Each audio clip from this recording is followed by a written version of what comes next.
महर्षि वेद व्यास ने जब अपने तपोबल से ब्रह्मशिर अस्त्र को रोका और अश्वत्थामा से कहा, यदि तुम ब्रह्मशिर अस्त्र वापस लेने में असमर्थ हो तो तुम पृथ्वी के उस दिशा में मोड़ दो जहाँ की पृथ्वी प्राणहीन है, जहाँ मनुष्य पक्षी पेड़ पौधे आदि नहीं पाए जाते। उस दिशा में तुम ब्रह्मशिर अस्त्र को मोड़ दो। महर्षि वेदव्यास ने कहा, उसके बदले मैं पांडवों से, अश्वत्थामा, मैं तुम्हें अभयदान दिलवाता हूँ कि पांडव तुम्हें कभी नहीं मारेंगे।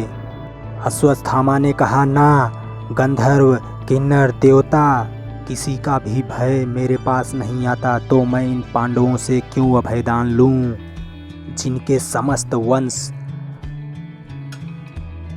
विध्वंस करने का प्रण लिया है। उनसे मैं अपने जीवन की भिक्षा कैसे मांग सकता हूँ। मैं पांडवों के सामने कभी घुटने नहीं टेक सकता, कदापि नहीं टेक सकता। तो तुम तब महर्षि वेदव्यास ने कहा, तुम मेरी आज्ञा का विरोध करोगे? तो अश्वत्थामा ने कहा, मुझे क्षमा करें भगवान, मैं ऐसा करने पे विवश हूँ। अब मैं यह अस्त्र पांडवों की बहू अभिमन्यु की पत्नी उत्तरा के गर्भ में मोड़ता हूँ। भीम ने चीखते हुए कहा, नहीं।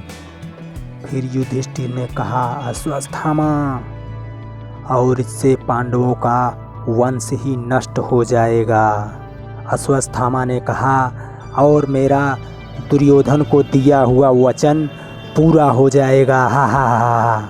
महर्षि वेदव्यास कहते हैं अर्जुन से कि क्या तुम चाहते हो अर्जुन की सृष्टि का विनाश हो जाए? तो अर्जुन ने कहा, नहीं भगवान, मैं ऐसा कदापि नहीं चाहता। हे भगवान, अगर आप आज्ञा दें तो मैं अपना ब्रह्मशिर अस्त्र वापस ले लूँगा। सृष्टि के कल्याण के लिए यही अर्जुन होगा, यही उचित होगा अर्जुन।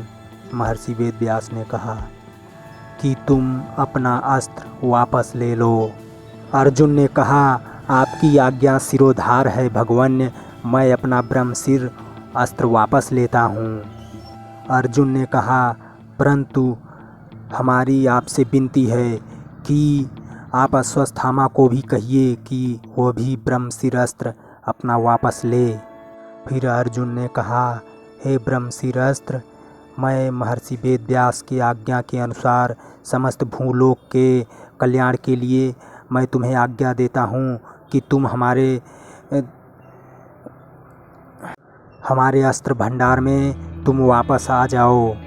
महर्षि वेदव्यास ने कहा, अश्वत्थामा, कुंती पुत्र अर्जुन ने अपना अस्त्र वापस ले लिया है, अब तुम भी अपना अस्त्र वापस ले लो।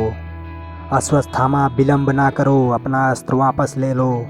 अश्वत्थामा ने कहा, मैं अपना अस्त्र वापस लेने में असमर्थ हूँ भगवान। वेदव्यास जी ने कहा, मैं जानता हूँ अश्वत्थामा, तुम्हारे मन में अभी भी पांडवों के प्रति द्वेष भेष भावना अभी भी है, इसलिए तुम अपना अस्त्र लेने में झूठ बोल रहे हो। अश्वत्थामा, तुम विवेक से काम लो, बहाना हमसे कर रहे हो।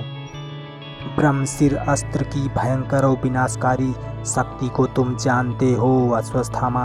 तुम्हारे पिता श्री गुरु द्रोणाचार्य ने यह ब्रह्मशिर अस्त्र देते समय तुम्हें बार बार समझाया था, इस अस्त्र का कभी गलत प्रयोग मत करना, परंतु तुमने वही किया जो तुम्हें नहीं करना चाहिए था। अब भी अपनी भूल की प्रायश्चित करो। महर्षि वेदव्यास ने कहा, अपना ब्रह्मशिर अस्त्र वापस ले लो अश्वत्थामा, वापस ले लो। अश्वत्थामा ने कहा, मैं यह ब्रह्मशिर अस्त्र लेने में असमर्थ हूँ भगवान, असमर्थ हूँ। मैं इसकी विद्या को नहीं जानता, परंतु हाँ, मैं इसकी दिशा को अवश्य बदल सकता हूँ, परंतु ऐसा करके मुझे क्या लाभ होगा, पांडव तो जीवित ही रहेंगे। भगवान श्री कृष्ण ने कहा, मानवता की सुरक्षा और सृष्टि के कल्याण के लिए पांडव अपने पुत्रों की हत्या का बदला भूलकर अश्वत्थामा को प्राणदान कर भी सकते हैं, परंतु अश्वत्थामा को उसके बदले में कुछ देना होगा। हे अश्वत्थामा, तुम्हें अपने प्राणों के मोल स्वरूप पांडवों को वह दिव्य मणि देनी होगी जो तुम्हें जन्म से ही प्राप्त है और तुम्हारे माथे में छुपी हुई है। अश्वत्थामा ने कहा, नहीं नहीं, मैं अपनी मणि कदापि नहीं दे सकता।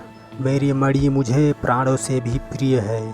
मणि के बिना मेरा जीवन मृत्यु से भी कष्टदायी लगेगी।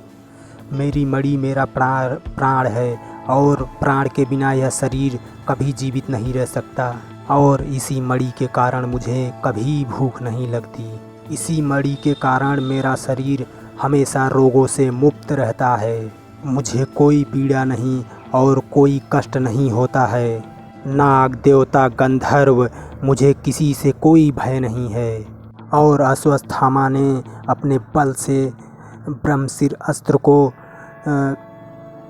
उत्तरा के गर्भ की दिशा की ओर मोड़ देता है। अश्वत्थामा भगवान श्री कृष्ण से कहता है कि मैंने तुम्हारे सामने अपनी पूरी प्रतिज्ञा पूरी कर ली और तुम खड़े खड़े देखते ही रह गए। भगवान श्री कृष्ण ने कहा, नहीं मूर्ख अश्वत्थामा, नहीं। केवल एक अस्त्र पा लेने से कोई योद्धा विधाता नहीं बन जाता। ये तुम्हारा भ्रम है अश्वत्थामा कि तुमने अपने ब्रह्मशिर अस्त्र से उत्तरा का गर्भ नष्ट कर दिया है। सच तो ये है, ना ही उत्तरा का गर्भ नष्ट हुआ है, ना ही पांडवों का वंश समाप्त हुआ है। अश्वत्थामा चीखते हुए कहा, नहीं नहीं, ऐसा कभी नहीं हो सकता। भगवान श्री कृष्ण ने कहा, ऐसा ही होगा अश्वत्थामा, ऐसा ही होगा, क्योंकि अन्याय न्याय का गला कभी नहीं घोट सकता। पाप पुण्य पर विजय नहीं पा सकता। असत्य सत्य को कभी नहीं मिटा सकता। फिर पांडवों के वंश का दीपक तुम जैसे दुरात्मा से कैसे बुझ सकता है। अश्वत्थामा ने कहा, वासुदेव, तुम पांडवों को भ्रम में डालते रहो, मैंने तो अपना काम कर दिया है। ओ देखो, पांडवों का वंश नष्ट करने के लिए हमारा ब्रह्मशिर अस्त्र द्वारिका में जा रहा है।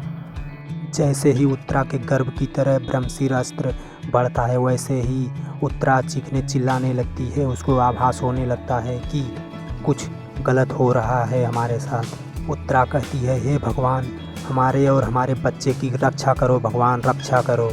अश्वत्थामा ने कहा, पांडवों को तुम्हारे ऊपर बहुत गुमान था, तुम्हारी शक्ति पर, तुम्हारी माया पर। अब दिखाओ अपनी माया, अपनी शक्ति और रोको मेरे ब्रह्मशिर अस्त्र को।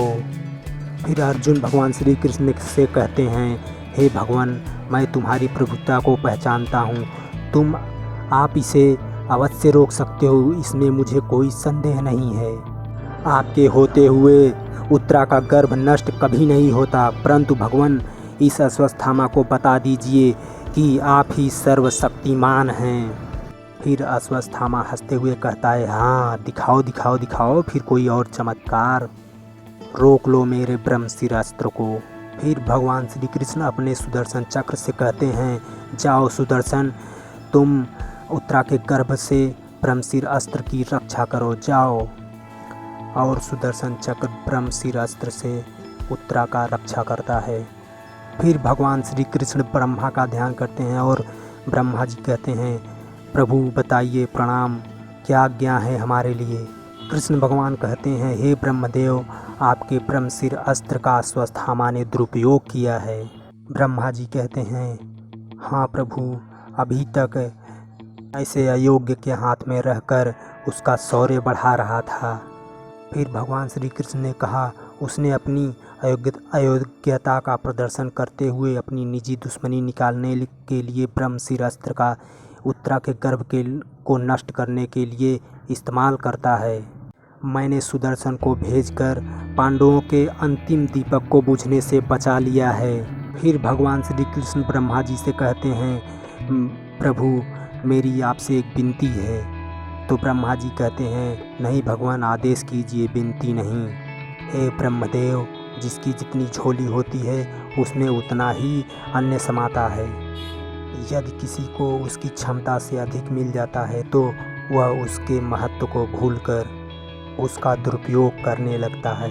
ब्रह्मशिर जैसा भयंकर अस्त्र अश्वत्थामा को ओछे और नीच प्रवृत्ति को कभी नहीं दिया जाता।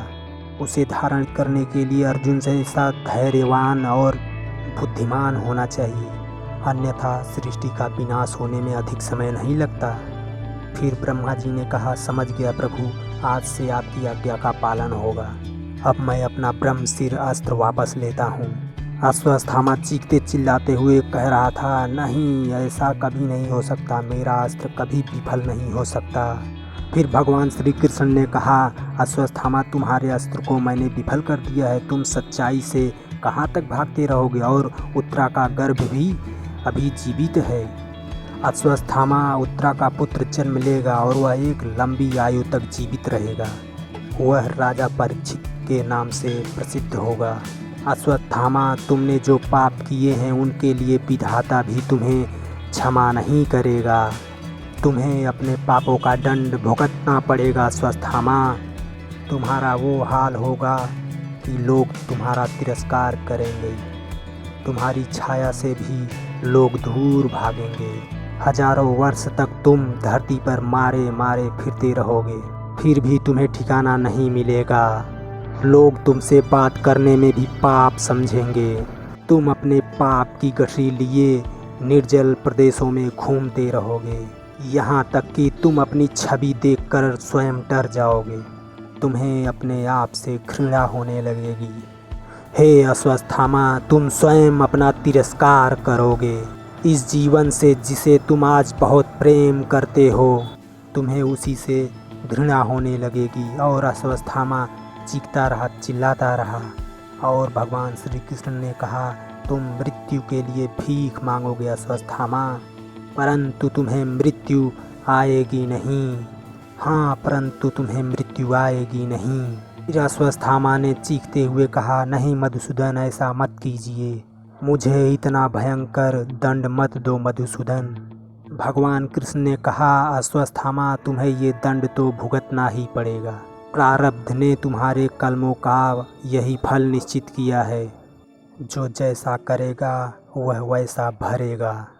भगवान श्री कृष्ण ने कहा, जाइए भीम भैया, अश्वत्थामा के माथे से वह दिव्य मणि निकाल लीजिए। अब उस पर अश्वत्थामा का कोई अधिकार नहीं रह गया है। फिर महाबली भीम ने बलपूर्वक अश्वत्थामा की मणि निकाल लेते हैं। फिर अश्वत्थामा दर्द से कराहते हुए धरती पर लोटता पोड़ता रहा।